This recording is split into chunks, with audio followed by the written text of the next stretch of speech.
अब हमारा आता है दृष्टि विकलांगता। आज हम पढ़ेंगे दृष्टि विकलांगता। इसमें अभी तक हमने जो है पढ़ा कि शारीरिक विकलांगता क्या है, मानसिक विकलांगता क्या है। अब जो दृष्टि विकलांगता है ये किसके अंतर्गत आती है? ये आती है संवेदी विकलांगता।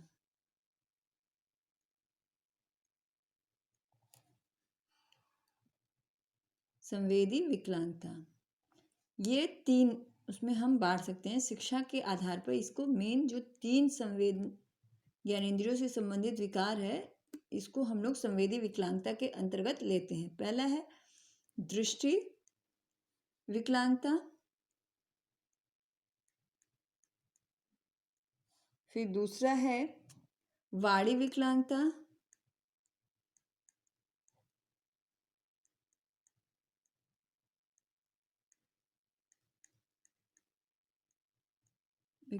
और तीसरा है श्रवण विकलांगता।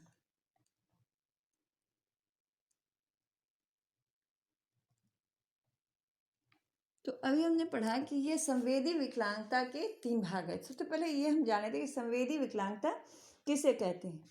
प्रकृति की रचना में निसंदेह मनुष्य सर्वोत्तम कृति है, यानी भगवान ने जो सबसे सर्वोत्तम चीज बनाई वो है मनुष्य।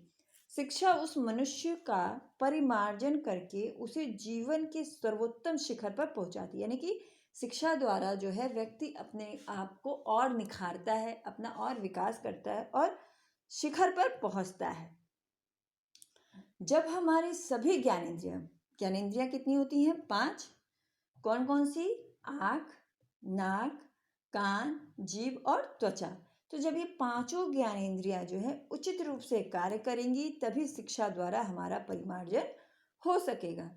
तो इसमें जो मेन शिक्षा के परिमार्जन के लिए जो तीन ज्ञानेंद्रियां मेन है वो कौन कौन सी हैं? दृष्टि विकलांगता,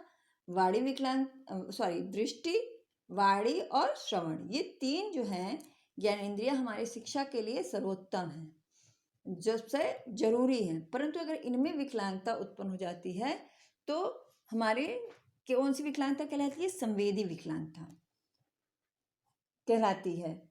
फिर है कि हमारे परिमार्जन हो सकेगा, परंतु दुर्भाग्य से कुछ व्यक्तियों में इंद्रिय संचालन में बाधा उत्पन्न आ जाती है।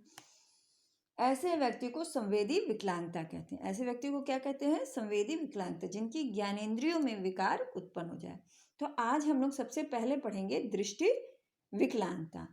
नेत्र मानव शरीर का एक प्रमुख ज्ञानेंद्रिय है जिसका कार्य किसी वस्तु को देखना है। यदि इसकी कार्य क्षमता अवरुद्ध हो जाए या पूर्ण रूप से निष्क्रिय हो जाए तो मनुष्य दृष्टि जैसी प्राकृतिक उपहार से वंचित रह जाता है। यानी कि मनुष्य के पास एक बहुत उत्तम भगवान का दिया हुआ उपहार है, यह ज्ञानेंद्रिय है दृष्टि, जिसके द्वारा हम अपने संसार के, अपने आसपास के लोगों को, आसपास के वातावरण को देखते समझते हैं। किंतु यदि किसी कारणवश इसकी कार्य क्षमता अवरुद्ध हो जाए या ये पूर्ण रूप से बाधित हो जाए तो ऐसे बालक को क्या कहेंगे? दृष्टि विकलांग बालक। में सबसे पहले है परिभाषा शैक्षिक दृष्टि से, यानी कि शैक्षिक रूप से हम दृष्टि विकलांगता किसको कहते हैं? दृष्टिबाधिक एक ऐसा दृष्टि विकार है, यानी दृष्टि विकलांगता, दृष्टि में बाधा जो है एक ऐसी दृष्टि विकलांगता है जिसके परिणाम स्वरूप दृश्य सामग्री के प्रयोग से, यानी कि चश्मे से या किसी अन्य लेंस के द्वारा भी शिक्षण आंशिक रूप से भी संभव ना हो सके, यानी कि थोड़ी मात्रा में भी शिक्षा ना प्राप्त की जा सके।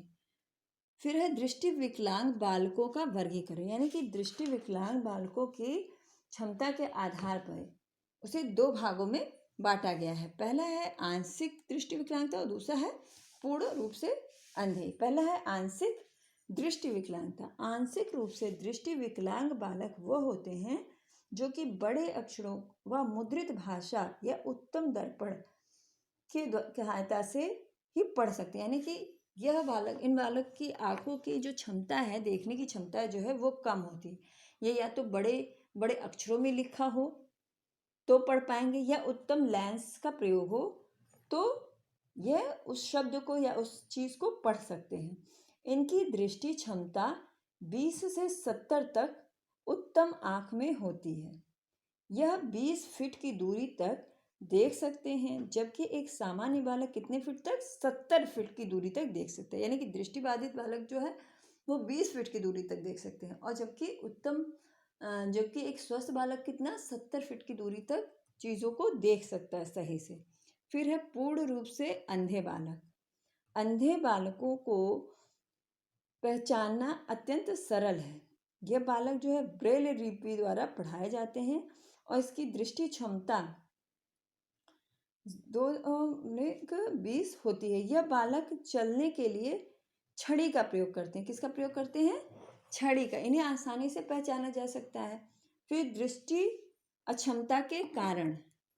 सबसे पहला है दृष्टिबाधित होने के कई कारण हो सकते हैं। सबसे पहला है जन्म के पूर्व के कारण, यानी कि जन्म लेने के पहले माता के गर्भ में जब शिशु होता है तो उस अवस्था में जो दृष्टिबाधा उत्पन्न होती है उसके क्या कारण है? सबसे पहला कारण है पौष्टिक भोजन की कमी के कारण बच्चा कमजोर हो जाता है और बच्चे की आंखों पर प्रभाव होता है। यानी कि यदि पौष्टिक भोजन माँ को नहीं मिलता, बच्चे का गर्भ में पोषण किसके द्वारा होता है? माँ के द्वारा। माँ जो कुछ भी खाती है, जैसा भी खाती है, बच्चे को वैसा ही पोषण प्राप्त होता है। तो यदि माँ के आहार में पौष्टिक तत्वों की कमी हो जाती है तो बच्चे की आंखों पर प्रभाव पड़ता है। दूसरा, माता पिता को संक्रामक रोग हो जाने के कारण बच्चे की नेत्र ज्योति प्रभावित है। यानी कि जब गर्भ के समय, यानी कि जब निषेचन की प्रक्रिया या गर्भाधान की अवस्था होती है, उस अवस्था में भी यदि माता पिता दोनों में से किसी को संक्रमण है तो भी बच्चे की आंखों पर इसका प्रभाव पड़ता है। तीसरा है माता के भोजन में विटामिन ए की कमी होने के कारण दृष्टिहीन बालक पैदा होता है। यानी विटामिन ए जो होता है वो दृष्टि के लिए, आंखों के लिए उत्तम विटामिन है। तो यदि विटामिन ए की कमी माँ के आहार में होती है तो गर्भ में पल रहे शिशु के भी आंखों पर इसका प्रभाव पड़ता है। फिर है वंशानुगत के कारण भी बच्चा अंधत्व होता है। वंशानुगत का मतलब तो वंशानुगत का मतलब हुआ कि जो गुण अथवा दोष हम अपने पूर्वजों या माता पिता से प्राप्त करते हैं। तो कुछ अंधत्व यानी कुछ बच्चे जो हैं वंशानुगत के कारण भी अंधे हो जाते हैं। फिर नेक्स्ट है माता पिता के अत्यधिक नशीले पदार्थों का सेवन करने से भी बच्चे जन्म के समय अपनी आंखें खो बैठते हैं। यानी कि जो माता पिता अधिक नशीली चीज़ों का, जैसे शराब या सिगरेट या अन्य किसी नशीली चीज़ों का प्रयोग करते हैं, उनके बच्चे भी जन्म के समय अंधे होते हैं। फिर है जन्म के बाद के कारण। पहला है आँखों में सूजन के कारण आँखों की ज्योति प्रभावित होती है। यदि आँखों में सूजन आ जाए तो भी आँखों की ज्योति प्रभावित होती है। फिर दूसरा है दुर्घटना या चोट लगने के कारण बालक के सिर पर प्रहार करने से आँखें प्रभावित होती हैं। यानी कि यदि किसी दुर्घटना हो जाए या सर पे बहुत तेज चोट लग जाए तो उस कारण भी बच्चे अपनी आँख खो देते हैं, उनकी आँखों की ज्योति जा सकती है। फिर नेक्स्ट है रसायन या दवाइयों के उपयोग के कारण आँखों की ज्योति चली जाती है। यानी कि कोई दवा ऐसी हो जिसका बच्चे के ऊपर रिएक्शन हो जाए, या कोई ऐसी रसायन हो, केमिकल हो जिसकी धुएं या जो केमिकल आँखों में पड़ जाए उसकी वजह से भी आँखों की रोशनी जा सकती है। नेक्स्ट है वाहन तथा कल कारखानों से निकलने वाले विषैले धुएं के कारण भी आँखों की रोशनी जा सकती है। आजकल जो है बहुत सारा प्रदूषण है, इन प्रदूषण का भी प्रभाव जो है हमारी आँखों पर पड़ता है। फिर सूर्य ग्रहण के समय सूर्य को खुली आँखों से देखने पर भी आँखों की रोशनी चली जाती है। सूर्य ग्रहण के समय सूर्य से कुछ ऐसी किरणें निकलती हैं जिनकी वजह से हमारी आँखों की रोशनी जा सकती है। फिर नेक्स्ट है कि अधिक मात्रा में नशीली पदार्थों का सेवन से भी आँखों की रोशनी चली जाती है। यानी कि बहुत ज़्यादा नशीली चीज़ का प्रयोग अगर बच्चे करते हैं तो भी आँखों की रोशनी जा सकती है। फिर दृष्टिबाधिता के लक्षण। नेक्स्ट है दृष्टिबाधिता के लक्षण। पहला है कि यह बालक जो है अक्सर सिर दर्द की शिकायत करते हैं, हमेशा उनके सर में दर्द बना रहता है। यह बार बार आंखें मलते रहते हैं, उनकी आंखों में खुजली होती रहती है, बार बार अपनी आंखें हाथों से मलते रहेंगे या किसी भी चीज़ से खुजलाते रहते हैं, मलते रहते हैं। फिर आंखों से लगातार पानी बहता रहता है, इनकी आंखों से लगातार पानी निकलता रहता है।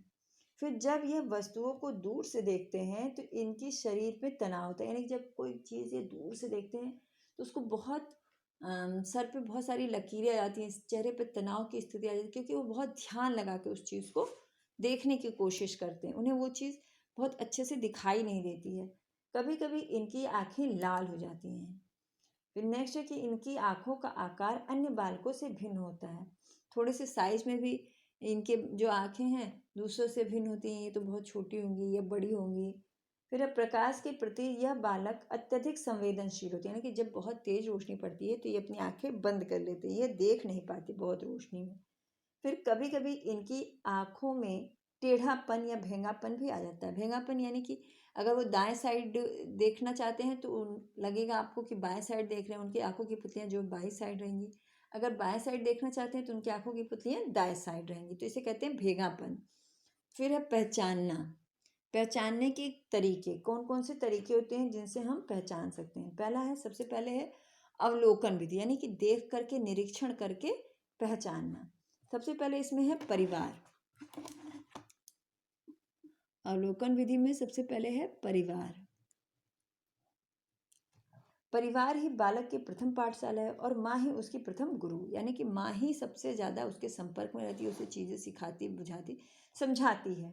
प्रारंभ में ही बालक के उठने बैठने में होने वाली समस्याओं का ज्ञान माता को हो जाता है, यानी कि जो भी अगर बच्चा दृष्टिहीन है या दृष्टि में उसकी किसी तरीके की कोई समस्या है तो उसके दिनचर्या में भी उसका असर दिखाई देता है। उसके उठने बैठने चलने की क्रियाओं में भी उस समस्याएं दिखाई देंगी, जो कि माँ जो है वो लगातार उसके संपर्क में रहती है, तो वो इस चीज़ पे उसका ध्यान सबसे पहले जाता है। अतः माँ अवलोकन के आधार पर, यानी माँ उसका निरीक्षण करके उसको लगातार ध्यान से देखते देखते ये जान सकती है कि बच्चे में दृष्टि संबंधी कोई विकार उत्पन्न है। फिर है दूसरा है विद्यालय।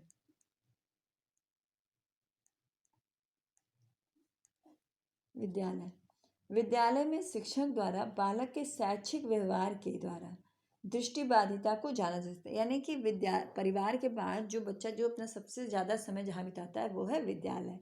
तो वहाँ भी अगर अध्यापक चाहे तो बच्चे की पहचान कर सकता है, दृष्टिहीन बालकों को अलग से पहचान सकता है। ऐसे बालक जो है सैमपट यानी कि ब्लैक बोर्ड पर लिखी हुई चीज़ों को सही से नहीं देख पाते। वो बहुत धीरे धीरे लिखते हैं, गलत लिखते हैं, उन्हें दिखाई नहीं देता, देखने में उन्हें बड़ी समस्या होती है, या तो बहुत आगे आके खड़े हो जाते हैं। तो इस तरीके से अगर उनका निरीक्षण किया जाए कि किस बालक में इस तरीके की समस्याएं पाई जा रही हैं, तो अध्यापक बहुत सरलता से ये जान सकता है कि किस बच्चे में दृष्टि विकार है। फिर नेक्स्ट है साथी द्वारा।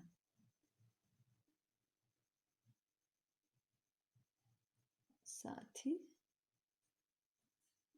द्वारा यानी कि दोस्तों द्वारा, मित्रों द्वारा कैसे पता चलता है।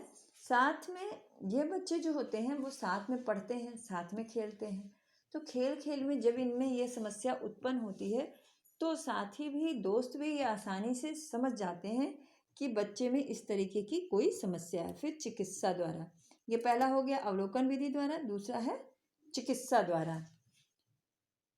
अवलोकन विधि द्वारा समस्या के विषय में ज्ञात होने पर माता पिता बच्चों को चिकित्सक के पास ले जाते हैं, यानी कि परिवार, विद्यालय तथा साथी से जब माता पिता को ये चीज़ें पता चलती हैं कि बच्चे में इस तरीके की समस्या है देखने से संबंधित, तो वो उसे लेकर के चिकित्सक के पास जाते हैं। चिकित्सक आँखों की जांच करता है और बाधिता की पुष्टि करता है कि बच्चे में किसी तरीके की दृष्टि बाधिता है या नहीं, इसकी पुष्टि करता है।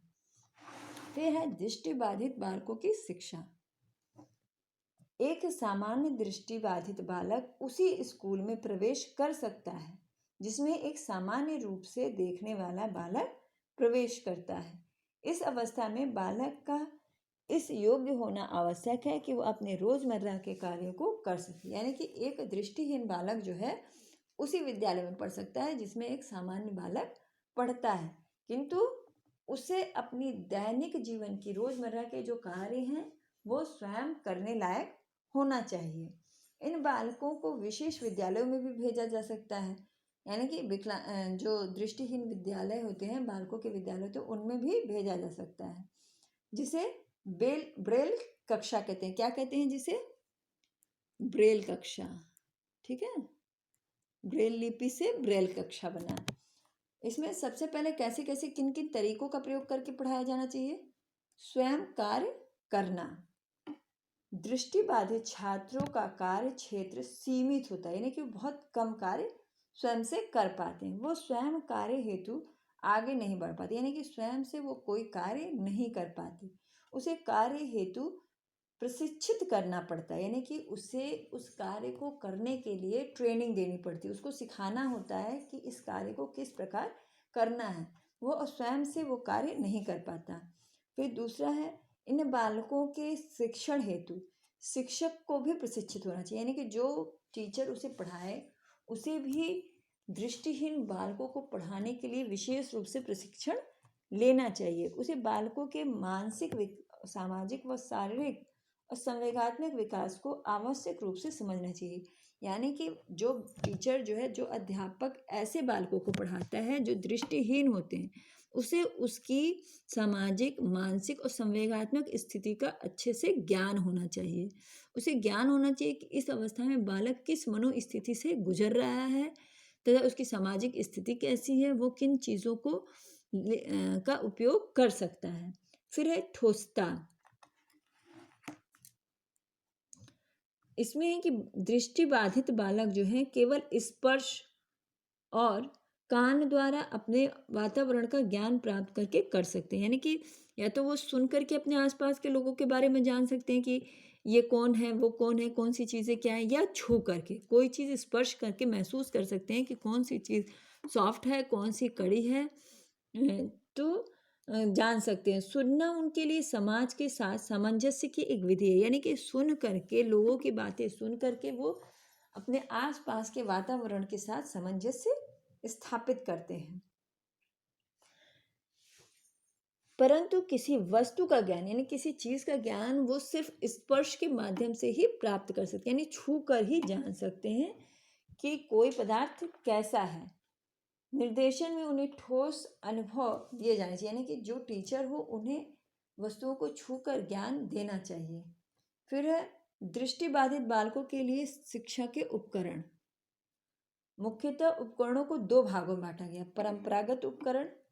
परंपरागत उपकरण निम्नलिखित हैं। इसमें है वो परंपरागत उपकरण, वो उपकरण होते हैं जो बहुत लंबे समय से प्रयोग में लाए जा रहे हैं, जो काफ़ी समय से उसका उपयोग दृष्टिहीन बालकों के लिए को पढ़ाने के लिए किया जाता रहा है। सबसे पहला है Braille. Braille slate. Braille slate लेखन, ब्रेल लेखन हेतु ब्रेल स्लेट का प्रयोग किया जाता है। ये ब्रेल लिपि से है, जो एक भाषा है, अंधे बालकों के लिए एक लिपि है, ब्रेल लिपि। स्लेट का प्रयोग किया जाता है। इसमें ब्रेल लिखने के लिए खांचे बने होते हैं, जिसमें एक नुकीली पिन होती है, यानी कि एक ऐसी लाइनें बनी होती हैं और यहाँ एक पिन होती है। इस पिन से बच्चा जो है छेद कर कर के ऐसे ऐसे करके लिखता है,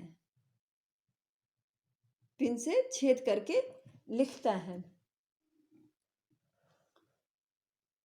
जिसमें एक नुकीली पिन होती है, अर्थात स्लाइड्स की सहायता से दबा दबा कर ब्रेल बिंदु उभारे जाते हैं, यानी कि छेद कर करके ब्रेल बिंदु उभारे जाते हैं। फिर है दूसरी कौन सी विधि है?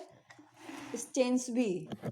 स्टेंसबी ब्रेल लेखन हेतु एक विशेष प्रकार की मशीन प्रयोग में लाई जाती है। ठीक है, ब्रेल लिखने के लिए, ब्रेल लिपि लिखने के लिए एक विशेष प्रकार मशीन का प्रयोग किया जाता है, जिसे स्टेंसबी कहते हैं। इस मशीन से ब्रेल का एक अक्षर लिखने के लिए एक साथ उस अक्षर के बिंदुओं को दबाया जाता है। यानी इसके कहने का क्या तात्पर्य है, जैसे ब्रेल में था, ब्रेल स्लेट में था कि एक एक डॉट पे पिन को दबाया जाता है, ये इस तरीके से एक एक करके।